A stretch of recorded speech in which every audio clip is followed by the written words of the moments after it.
Si el año pasado, en el mes de julio, después de la lesión de Jason Tatum y de los traspasos de Kristaps Porzingis y Jrue Holiday, les hubiesen dicho a los aficionados de los Boston Celtics que llegarían a primera ronda y caerían eliminados en un séptimo partido donde no estaría disponible el mencionado Jason Tatum, probablemente hubiesen aceptado de buen grado ese resultado. Sin embargo, el cómo se ha producido la eliminación del conjunto verde en estos playoffs ha sido mucho más duro de lo que pueda parecer. Boston Celtics ha desaprovechado un 3-1 a favor y no solo ha perdido en el séptimo partido, sino que lo ha hecho en casa y ante su máximo rival histórico, los Philadelphia 76ers. Es momento de repasar qué ha ocurrido con el conjunto verde, qué es lo que puede suceder y cuáles son sus opciones de cara a este mercado de traspasos y la agencia libre. Mi nombre es Sergio Rabinal, esto es Gigantes del Básquet y si te gusta lo que hacemos, déjanos un like, suscríbete y un comentario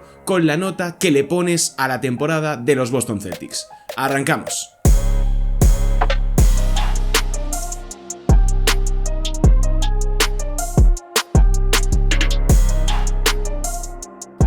Hola, ¿qué tal? Bienvenidos un día más aquí a Gigantes del Básquet. Vamos a hablar de la eliminación de los Boston Celtics. Continuamos con nuestra serie de análisis de todos los equipos eliminados de la pelea por el anillo.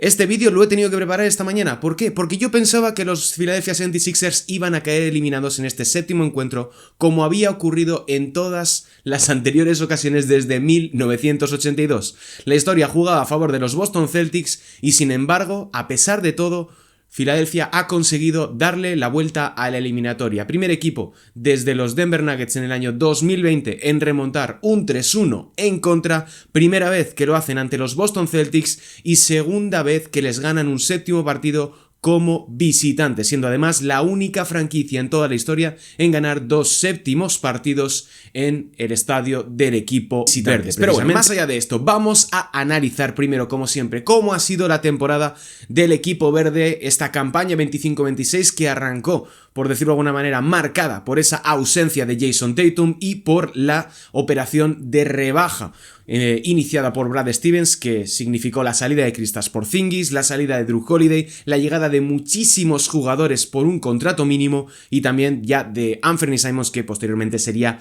traspasado.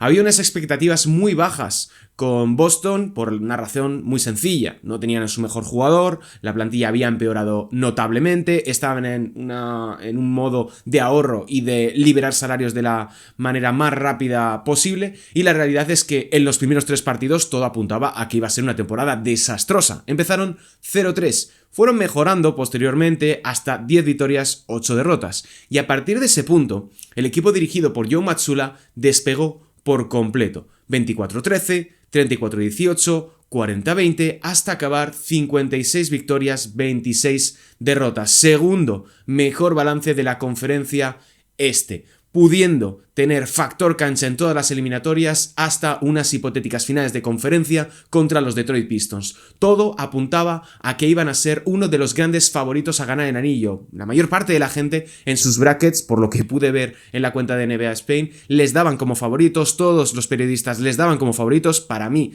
yo también los tenía ganando, creo que puse en 4-1 o 4-2 contra Filadelfia. Todo eso queda en el pasado. Nada de lo dicho ha prevalecido. Incluso yo les dediqué un vídeo hace 3-4 semanas hablando de que para mí era Boston el gran candidato a ganar la conferencia este y pelear contra Oklahoma City por ganar la NBA. Nada de esto ha prevalecido porque se han venido abajo en el momento más crucial del curso, teniendo factor cancha contra unos Philadelphia 76ers que habían ganado el primer encuentro en el play-in, que habían tenido una temporada mucho mejor en realidad de lo que cabría esperar, pero que las lesiones y la sanción de Paul George impidieron que pudiesen ser mucho más competitivos en el momento crucial de la fase regular. Y antes de analizar por qué han sido eliminados los Celtics, quiero mencionar un hecho.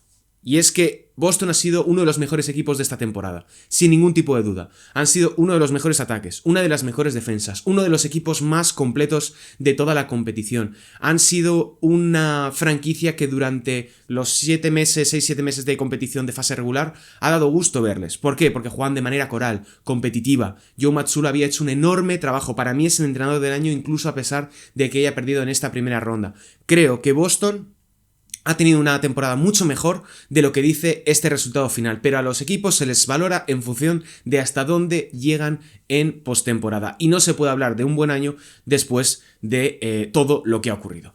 En febrero deciden cambiar a Anthony Simons por un pivot, por Nikola Vucevic, y la realidad es que hubiesen estado mucho mejor si no hubiesen tenido al jugador montenegrino. Primero por la lesión y lo segundo porque ha sido absolutamente injugable. Un error mayúsculo, un jugador que no ha encajado, que no ha aportado y que ha quedado claro que su tiempo en la NBA con minutos relevantes ya forma parte del pasado. Vamos a hablar sobre todo de por qué han sido eliminados antes de ir a la cuestión salarial y a la cuestión del mercado.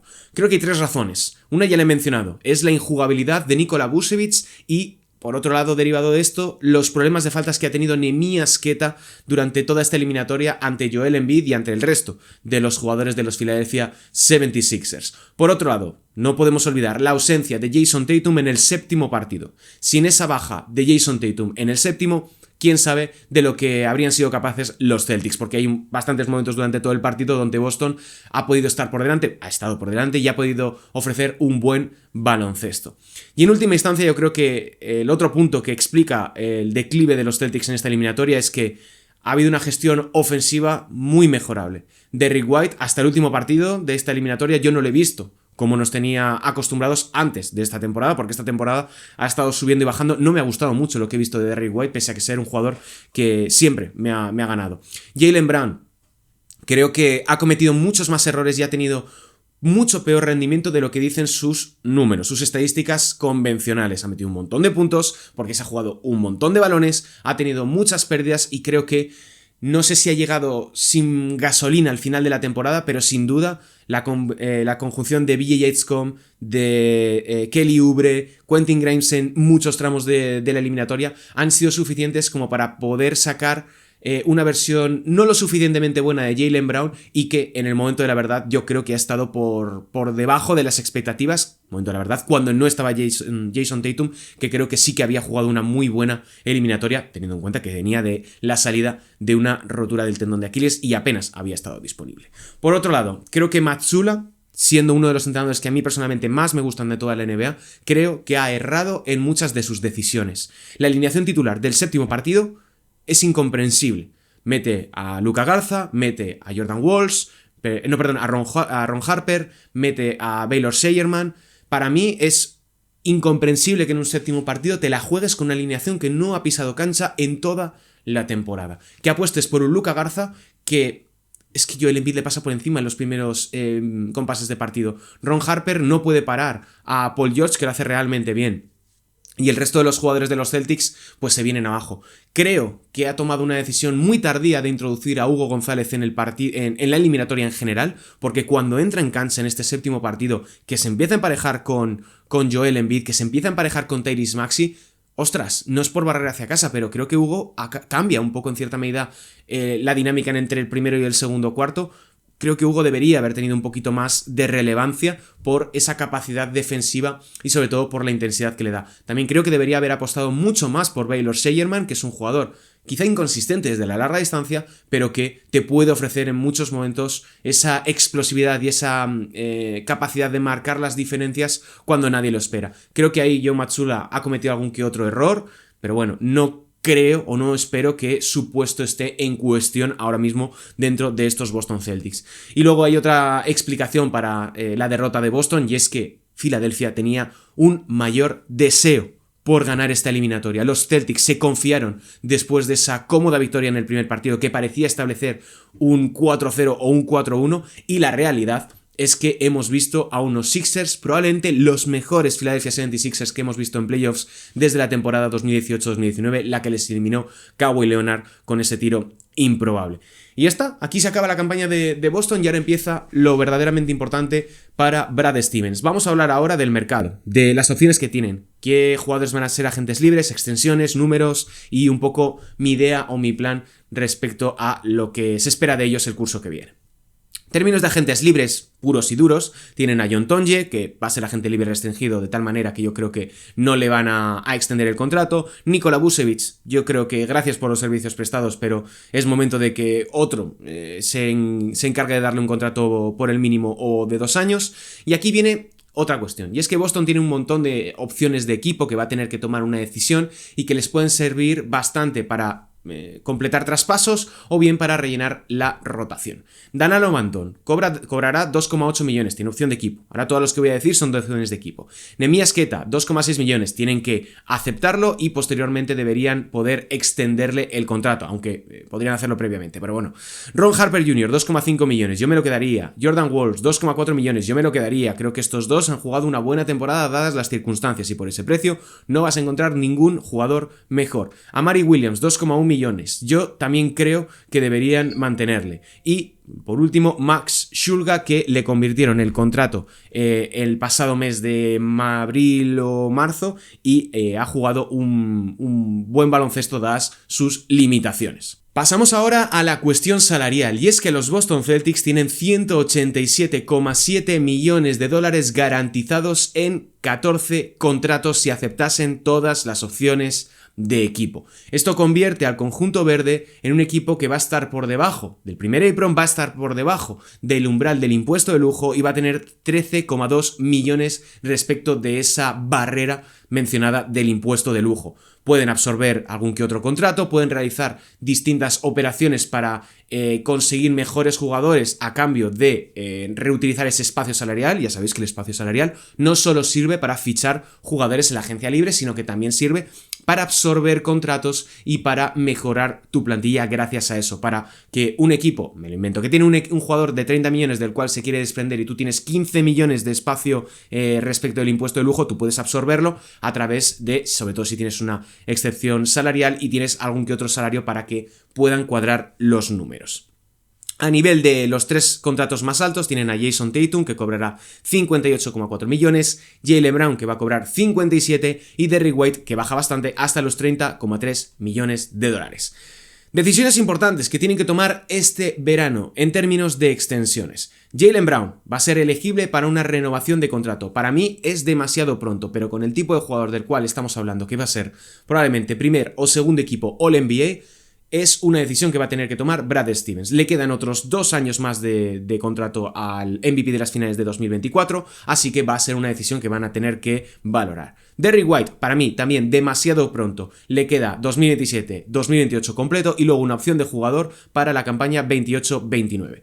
Peyton Pritchard también va a ser elegible para una extensión. Esta sí que deberían dársela ahora mismo. ¿Por qué? Porque Pritchard ha rendido durante muchísimo tiempo muy por encima del valor de mercado que tenía. Fue una gran decisión por parte de Brad Stevens, que se ha convertido en uno de los jugadores más importantes y de mayor valor dentro de la plantilla y que ahora va a tener que afrontar Boston probablemente su renovación, y si no le renuevan le van a tener que traspasar porque no van a poder retenerle en la agencia libre el próximo verano. Luego está la cuestión de Neemias Queta, que podrían, como decía antes, rechazar su opción de equipo para renovarle posteriormente. Yo aquí he hecho un cálculo de 4 temporadas por 55 millones o 3 temporadas por 45 millones. Los pivots se salen muy caros y conseguir un jugador del calibre del pivot portugués, para mí, debería ser una de las grandes prioridades del mercado de estos Boston Celtics. Y por otro lado está la cuestión de Jordan Walls, que también es elegible para una extensión. Yo no perdería el tiempo con él, aceptaría su opción de equipo y ya veré qué es lo que hago la próxima temporada, el próximo verano, cuando él termine contrato. Pasamos al draft, y es que los Boston Celtics tienen en primera ronda un pick número 27, con el cual yo elegiría un pivot. Esto ya lo he explicado en buena parte de los vídeos que he hecho de análisis de los equipos eliminados. Un pivot elegido en primera ronda va a ser mucho más rentable que si te pones a mirar en el mercado, porque vas a tener retenido un interior durante 4 años por unos 2,3 millones de dólares, va a salirte muy rentable, y a poco que sea ligeramente mejor a la media de los interiores en la NBA, tienes un auténtico chollo. Luego tienen un pick número 40 en la segunda ronda vía Milwaukee Bucks. Yo aquí miraría hacer un tirador de banquillo con cierta capacidad de mejora en defensa, pero tampoco me rompería mucho la cabeza buscando jugadores de gran talento, sino perfiles que me puedan ayudar a completar la rotación. Recordemos que se aceptan todas las opciones de equipo que tienen los Boston Celtics, van a tener 14 contratos garantizados, de tal manera que tampoco tienen mucho margen para poder realizar incorporaciones y que tendrían que tomar decisiones a futuro. Pasamos al plan. Pasamos a lo que deben hacer o lo que pueden hacer los Boston Celtics en este próximo mercado, en esta próxima agencia libre y una vez que decidan realizar operaciones de intercambio. Los verdes tienen la excepción de nivel medio de 15 millones de dólares. Con esa excepción la pueden utilizar o no la pueden utilizar al completo o pueden dividirla en diferentes partes. Yo miraría, insisto, un pivot. Y con la excepción bianual de 5 millones también iría por un pivot. Es lo que ahora mismo necesitan los Boston Celtics. Es la razón por la cual han sido eliminados en esta temporada. Porque Joel Embiid, Andre Drummond y el resto de los jugadores de los Boston Celtics les han hecho un auténtico agujero en la pintura y en defensa no han sido capaces de frenarles. Un Joel Embiid que ha acabado arrastrándose en este séptimo partido, que ha sido uno de los más completos de toda la carrera del jugador africano y que a pesar de todo ello les han ganado. Sin mencionar el hecho de que Tyrese Maxey y BJ Edgecombe han hecho lo que han querido a la hora de penetrar a canasta y eso es una de las, insisto, razones por las cuales los Celtics han quedado eliminados. Cosas importantes respecto de las cuestiones salariales que pueden marcar un poco el mercado de los Boston Celtics. Tienen 5 excepciones de traspaso. Las excepciones de traspaso, para que nos entendamos y resumiendo de manera muy simple, te permiten absorber un contrato o parte de un contrato como si ese dinero lo añadieses y fuese un jugador. Los Boston Celtics tienen 2 que expiran el próximo 7 de julio. Una de 1 millón, que prácticamente no te sirve para nada, y luego una de 4,7 millones como consecuencia del traspaso de Kristaps Porzingis. Y por otro lado tienen 3 excepciones de apenas 2,5 millones que pueden ayudarte a rematar una operación. Me lo voy a inventar. Quiero hacerme con un jugador que cobra 12 millones, ¿vale? 12 millones y medio. Y tengo un contrato como es el de Sam Hauser que creo que son 10 millones. Meto el contrato de Sam Hauser y recibo un jugador de 12,5 millones porque le añado esa excepción de traspaso. Es como una especie de fillers o como un comodín, por decirlo de alguna manera, que te permite realizar operaciones cuando entregas menos salarios del que tú recibes y el otro equipo genera en consecuencia una excepción de traspaso. Pasos a seguir por parte de Brad Stevens de cara a este mercado. Lo primero, desprenderse de Derrick White. Esto es muy duro, lo explicó Alejandro Gaitán creo que en un artículo en el pasado mes de febrero en su Substack, lo podéis leer, es realmente recomendable. Él hablaba más de traspasar a Jaylen Brown, pero el siguiente paso era mover a Derrick White. Viene de una temporada yo creo que bastante mala, cobra un 18% del límite salarial, que no es mucho, son 30,3 millones, pero es importante que puedan intentar partir ese salario, esos 30 millones, en 2 o 3 jugadores, a cambio de enviar elecciones de draft o lo que sea. ¿Por qué? Porque necesitan un poquito más de flexibilidad salarial para iniciar el nuevo proyecto alrededor de Jason Tatum y alrededor de Jaylen Brown, que esto está por ver. Y ya si pueden generar una nueva excepción de traspaso de cara al deadline de febrero de 2027, pues ya mejor que mejor. Creo que es momento también de explorar el mercado de Jaylen Brown por el tema de la extensión que hemos mencionado anteriormente, que está en su pico de valor y que van a tener que tomar una decisión más pronto que tarde respecto de él por una cuestión de normativa salarial del nuevo convenio colectivo. Es difícil que puedas mantener a 2 jugadores con un super máximo y yo creo que Boston va a optar primero siempre por Jason Tatum antes que por Jaylen Brown. No soy favorable a romper la pareja de los Jays, pero sí que es algo que ahora mismo Brad Stevens va a tener encima de la mesa y que va a tener que tomar decisiones. Caso similar a Sam Hauser, que cobra 10 millones y pico, y que Peyton Pritchard, que como decíamos antes va a ser elegible para una extensión. Pasamos al tema del pivot y aquí yo quiero hablar de 3 nombres. Tengo 3 jugadores que me encajaría una operación por parte de los Boston Celtics para adquirirlos y darle una nueva dimensión a su rotación. El primero es Jarrett Allen y está condicionado por lo que pueda suceder esta próxima madrugada en el 7º partido entre los Cleveland Cavaliers y los Toronto Raptors. Si los Cleveland Cavaliers pierden en esta próxima madrugada, no me extrañaría en absoluto que dinamiten el proyecto, que tiren abajo todo, reconstruyan y reformulen enormemente su plantilla actual. Y el nombre que ahora mismo más me encajaría saliendo de Cleveland es Jarrett Allen. Cobra 28 millones de dólares, es alrededor de un 17% del límite salarial y le quedan otras 2 temporadas. Sería un jugador, un pivot martillo, capaz de bloquear, continuar, coger rebotes y nada más, y creo que defensivamente puede ayudarte. No es un candidato a jugador defensivo del año, pero creo que sí que puede encajar bastante en esta rotación de los Boston Celtics. Para ello tendrían que enviar a Derrick White y tendrían que hacer diferentes operaciones, pero bueno, sería posible. Luego está una cuestión que me parece más realista de lo que pueda parecer la primera vez que lo escuchas, que es Isaiah Hartenstein. Isaiah Hartenstein en Oklahoma City Thunder tiene una opción de equipo por 28,5 millones de dólares. Los Oklahoma City Thunder están proyectados como el equipo más caro de la próxima temporada. Ganen el anillo o no ganen el anillo. La decisión de mantener a Isaiah Hartenstein va a tener que ver más con una cuestión salarial que con una cuestión deportiva. Evidentemente, desde el punto de vista deportivo se lo van a querer quedar. Pero los Oklahoma City Thunder no pueden permitirse el lujo de seguir manteniendo a Isaiah Hartenstein con la activación de todas sus extensiones de contrato. De tal manera que o renegocian para que el jugador de origen alemán cobre menos o tienen que darle salida. Porque rechazarlo es un error, rechazar su opción de equipo es un error porque pierdes la capacidad de traspasarlo, generar opciones de excepciones de traspaso, etcétera, etcétera, etcétera. A mí me encaja bastante en Boston. Me encaja bastante primero por una cuestión de encaje deportivo, de encaje salarial y en tercer lugar de que los Oklahoma City Thunder con Sam Presti y los Boston Celtics con Brad Stevens han tenido muchísima relación desde el punto de vista de los intercambios. Uno de los primeros movimientos que realiza Brad Stevens como ejecutivo de los Celtics es traspasar a Kemba Walker por Al Horford, que se produce en mayo o en julio de 2021. Y han tenido muchas operaciones en ese sentido. Para mí es un escenario a valorar. Y por último quiero mencionar a Daniel Gafford, que no es santo de mi devoción, pero es un pivot barato. Cobra un 10% del límite salarial, son 18 millones anuales, es bastante barato y los Dallas Mavericks van a querer desprenderse de él, sobre todo si les ofrecen un buen paquete de elecciones de draft. Si mueven a Derrick White, creo que yo iría por un base organizador en el mercado, buscaría con mi excepción de nivel medio y si puedo, si no a través de un traspaso, pero creo que si sale Derrick White necesitas un organizador que pueda dotar de balones como lo ha hecho Derrick White durante muchísimo tiempo en estos Boston Celtics para los Jays, para Jaylen Brown y para Jason Tatum.